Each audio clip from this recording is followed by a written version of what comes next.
E aí, Ewu Crew? Imagine que você está preso em uma caverna. Realmente preso. Você rastejou de cabeça para dentro de um túnel em uma caverna escura. As paredes o cercam tão perto que você nem consegue mexer os braços. Eles estão apertados ao seu lado. Você está preso. Você é completamente incapaz de se libertar. Não adianta tentar.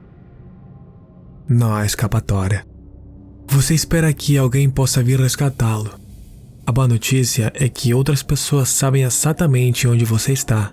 Você pode até se comunicar com eles. Ainda mais, alguém dá um jeito de segurar suas pernas e começa a puxá-lo para a liberdade. Mas, enquanto você começa a acreditar que realmente vai conseguir respirar ar fresco novamente, esse alguém perde o agarre e você desliza de volta para o túnel, ainda incapaz de usar os braços. De repente, você entende que não há nada que a sua equipe de resgate possa fazer para salvá-lo.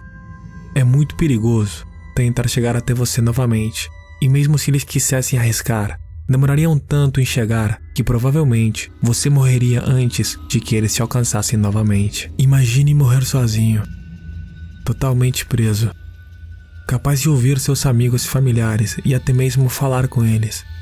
Mas você sabe que nunca mais os verá. Você sabe que eles vão te deixar morrer, preso na escuridão. E isso acontece. Você morre, sozinho, apavorado, claustrofóbico, com sangue acumulando em sua cabeça. Isso é exatamente o que aconteceu com John Jones na caverna Naughty Potty. A caverna está batizada com esse nome pela argila pegajosa e moldável que reveste a maior parte das paredes dessa rede de túneis. A caverna Naughty Potty está localizada a oeste do lago Utah, no norte de Utah. A diferença das grandes estruturas subterrâneas que você pode estar imaginando.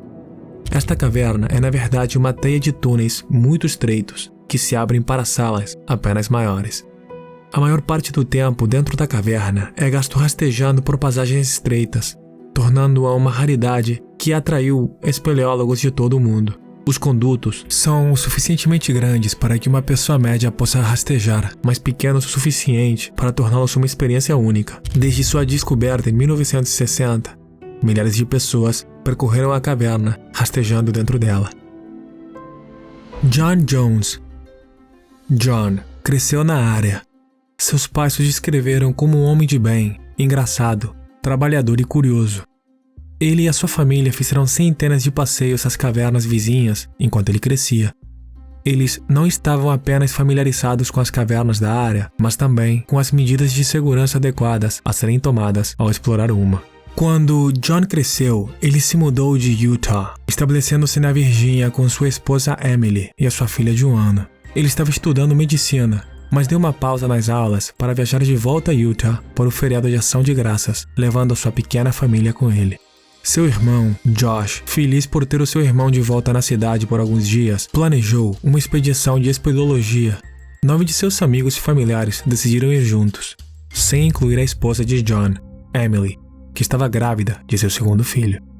Aos 26 anos, John não tinha entrado em uma caverna há anos. Ele não era mais o jovem escoteiro magrelo que podia facilmente rastejar por qualquer fenda ou fissura. Ele tinha pouco mais de 1,80 m e pesava cerca de 90 quilos. Mas ele adorava explorar as cavernas quando era criança e estava ansioso por voltar ao deserto de Utah e fazer algumas explorações. Mesmo nesta época do ano, com a neve que estava cobrindo as proximidades de Salt Lake City, o interior da caverna seria temperado, aquecido pelas águas termais que originalmente haviam formado a caverna, milênios atrás. Seria um passeio divertido. O grupo chegou na boca da caverna às 20 horas. No dia seguinte, ninguém conseguiria explicar por que tinham chegado tão tarde à caverna. A primeira parada deles foi o grande escorregador, largo o suficiente para os exploradores se sentarem e deslizarem para frente.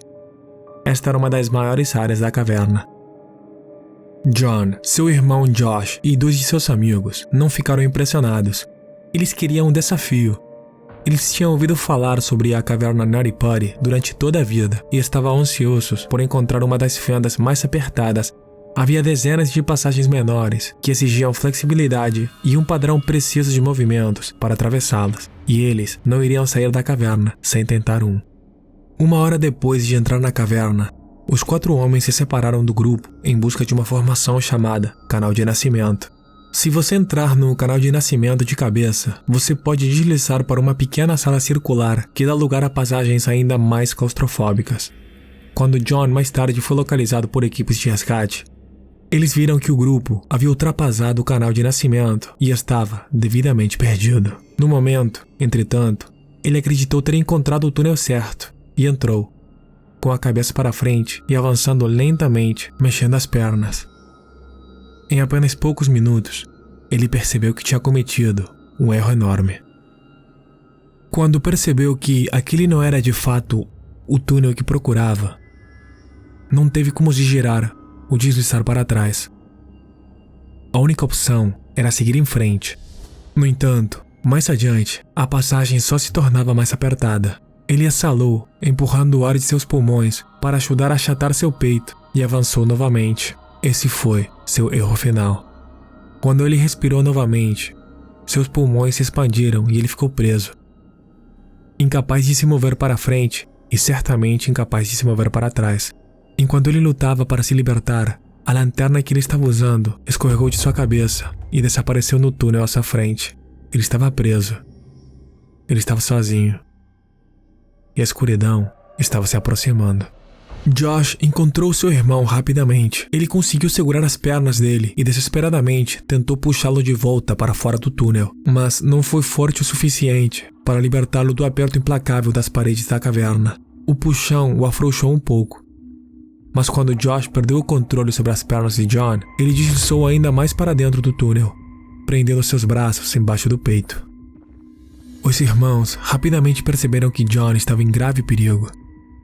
Eles compartilharam uma oração rápida e desesperada, e o Josh foi até a entrada da caverna para pedir ajuda. Por causa da localização da própria caverna, e quão profundamente nela John estava preso, levou mais de 1 hora para que o grupo de resgate chegasse à posição de John com o equipamento que esperavam poder usar para retirá-lo do túnel. Parecia uma tarefa fácil. Simplesmente teriam que segurar suas pernas e puxá-lo para trás. Se deu para deslizar para dentro, ele poderia deslizar para fora. Quando a primeira socorrista alcançou John, ele já estava no túnel há mais de 3 horas. Ela disse a John que seu nome era Susie Motola. Ela estava coberta de sujeira, lama e suor da longa e sinuosa jornada até onde John estava deitado, quase de cabeça para baixo. John respondeu: "Oi, Susie. Obrigado por vir, mas eu realmente quero sair." Susie era significativamente menor do que o John e conhecia cada centímetro da caverna de Nari Puri. É por isso que ela se ofereceu para entrar primeiro. Com 1,60 m, ela pelo menos poderia colocar os braços na frente dela, depois de avançar lentamente seu caminho sem entrar no túnel. Ela disse ao John: "Ah, não se preocupe, você vai sair daqui rapidamente." Isso nunca aconteceu. Susie amarrou uma corda nas pernas de John e voltou rapidamente para a equipe que esperava no alto da caverna. Os 3 resgatadores não foram suficientemente fortes para tirá-lo do túnel. Ela tentou fazê-lo girar em uma posição diferente, mas eles ainda não conseguiram puxá-lo para fora. Ela tentou cortar as roupas dele, esperando que eles pudessem retirá-las e dar a ele 1 centímetro extra de espaço. Nenhum desses esforços melhorou a situação de John. Susie tentou ficar falando com John. Falar manteria os dois calmos. Mas o corpo humano não foi projetado para ficar de cabeça abaixo como John estava por tanto tempo. Quando em pé, o coração pode usar a gravidade para fazer grande parte do trabalho de circulação de sangue. Virado de cabeça para baixo, como John estava, seu coração estava tendo dificuldades para bombear o sangue que se acumulava em seu peito e cabeça. Susie podia ouvir o som de fluido começando a se acumular nos pulmões de John enquanto ele falava. Depois de 2 horas, entre as 2 e 3 horas da manhã do dia 25 de novembro, Susie esgotou suas opções. Ela disse a John que segurasse e rastejou de volta para a superfície. Outro membro da equipe de resgate juntou-se a John no túnel. Lá em cima, a equipe estava montando um sistema de polias Cada peça teve que ser cuidadosamente baixada para dentro da caverna. A equipe teve que encontrar um lugar para ancorar as polias na pedra quebradiça das paredes da caverna. Mas eles eram otimistas. Conforme a noite avançava, mais e mais pessoas respondiam ao chamado. Eles começaram a oferecer ideias alternativas. Eles poderiam alcançar o túnel do outro lado. Eles poderiam cobri-lo com óleo e removê-lo. Eles poderiam trazer uma furadeira industrial. Essas ideias eram perigosas demais, ou impossíveis, devido ao tamanho e ao formato da caverna. A equipe principal de resgatadores continuou trabalhando no sistema de polias. Desse mesmo jeito, eles tinham salvado um adolescente numa situação parecida, alguns anos atrás. Esse adolescente pesava 30 quilos menos e era consideravelmente mais baixo. Mas quando eles amarraram o John e começaram a puxar o cabo, parecia que ia funcionar. Isso é, até que os pés de John atingiram o teto do túnel. Ele tinha ficado inclinado para a frente por tanto tempo que mesmo a mínima pressão em suas pernas lhe causava uma dor terrível. Ele gritou.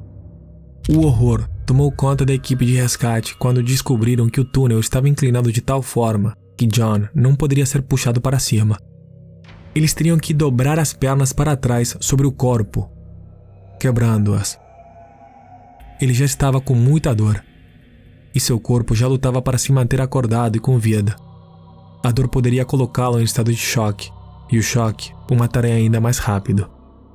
Já tinham passado 10 horas.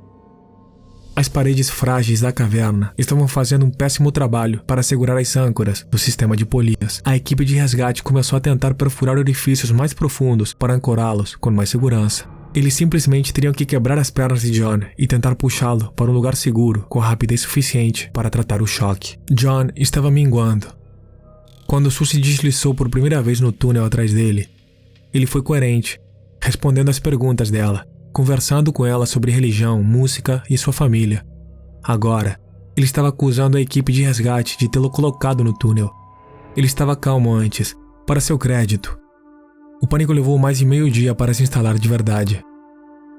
Estava consumindo tudo agora. Ele chutou e se debateu, se acalmando apenas quando os resgatadores o incitavam a falar sobre sua esposa, Emily, e sua filha de 1 ano. Na manhã do dia 25 de novembro, Emily foi autorizada a se aproximar e falar com John por meio de uma rádio. Os dois estavam em pânico, chorando. Mas John prometeu a ela que iria sair. Já era o fim da tarde quando o novo sistema de polias foi instalado. Depois de 19 horas de cabeça para baixo, a equipe estava pronta para puxá-lo para um lugar seguro, lentamente, permitindo que ele descanse a cada poucos minutos enquanto puxavam para cima. Tanto John quanto os resgatadores sabiam que iriam tirá-lo de lá. Na entrada da caverna, de repente, a corda afrouxou e as 8 pessoas que a puxavam caíram deitadas para trás. Mais tarde, eles descobriram que o arco de pedra acima do túnel, através do qual haviam passado a corda presa às polias, estava quebrado. Pedras caíram em cima de John. Um mosquetão caiu no rosto do socorrista ao lado de John, nocauteando-o e quebrando sua mandíbula. Quando o socorrista ferido foi retirado e outro deslizou para dentro, John perguntou se ele iria morrer. A equipe garantiu a ele que iriam tirá-lo de lá. A última coisa que John fez foi perguntar sobre o socorrista que estava no túnel com ele quando o sistema de polias falhou. Ele perguntou: "Ele está bem?" E depois disso, nada. A equipe continuou tentando retirá-lo. O resgatista disse que John está exausto. Eles foram capazes de colocá-lo em uma posição mais confortável por um curto período de tempo e até lhe deram comida e água, mas o equipamento falhou. Eles tentaram fazer novos orifícios para apoiar as polias, mas estavam exaustos. Eles tinham que trocar de posição com frequência, e apenas uma pessoa podia subir ou descer a caverna por vez. Emily acreditava que seu marido iria sobreviver. A equipe disse a ela que John estava inconsciente, mas ele ainda estava vivo. Ela disse a ele: "Eu sei que você lutou tanto por muito tempo. Por que você não descansa por 1 minuto e faz uma pausa? E então, você pode empurrar novamente." Ele não conseguiu ouvi-la. Mais de 25 horas depois de John rastejar para dentro do túnel e ficar preso, um paramédico enfrentou a pressão assustadora da caverna Naripari e o declarou morto. Emily não tinha tanta certeza. Eles estavam tentando medir seu pulso nas pernas, mas seu coração não tinha conseguido bombear sangue para as pernas por horas. Como poderia saber se ele tinha pulso ou não? Ele ainda pode estar apenas inconsciente. Como ela poderia deixá-lo ali, sem saber se ele estava realmente morto ou não? Finalmente, ela concordou em deixar a caverna de Nutty Putty quando o tenente do xerife do condado de Utah, Tom Hudson, o comandante no local, prometeu que tirariam o corpo de seu marido da caverna.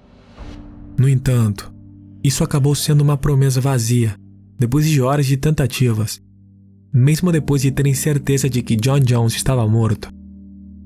Toda a equipe percebeu que, por mais impossível que fosse tirar o John de lá quando ele estava vivo, seria ainda mais impossível agora que ele estava morto. Ele não era mais capaz de empurrar. O túnel era muito apertado, e com seu corpo mole e sem vida, ele não podia girar para ajudá-los a manobrar seu corpo para fora do espaço. Hudson decidiu que era muito perigoso continuar tentando tirá-lo de lá. Em vez disso, eles selaram a entrada da caverna com o corpo de John dentro. Sua morte foi uma tortura. Foi fisicamente horrível. Sim, mas o trauma de acreditar que ia conseguir sair e depois ter aquele colapso 2 vezes deve ter sido muito mais aterrorizante. Os medos profundos da solidão e da escuridão surgiram em sua cabeça enquanto John morria. Lá fora, no deserto de Utah, Nutty Putty Cave é a tumba de John Jones, deixando apenas um esqueleto alvejado para trás, sozinho, ainda preso naquele túnel retorcido.